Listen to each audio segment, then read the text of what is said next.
Angkatan bersenjata Rusia terus melancarkan serangannya ke setiap peralatan militer musuh yang terdeteksi kamera pengawas. Baru-baru ini di wilayah Kharkov, militer Rusia lagi-lagi berhasil menghancurkan salah satu peralatan militer pamungkas pasukan Kiev.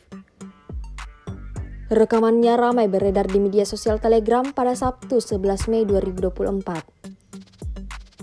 Di arah ini, senjata self-propelled Bogdan, angkatan bersenjata Ukraina menjadi sasaran empuk UAV Lancet Rusia. Pasukan Ukraina seketika berbondong-bondong berlari ke arah kendaraan militernya saat mengetahui posisi mereka terancam.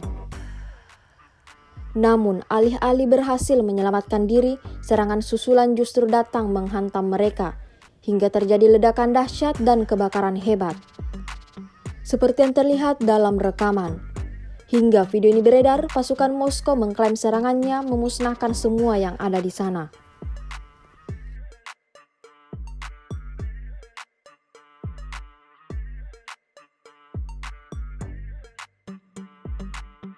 Download Tribun X sekarang, menghadirkan lokal menjadi Indonesia.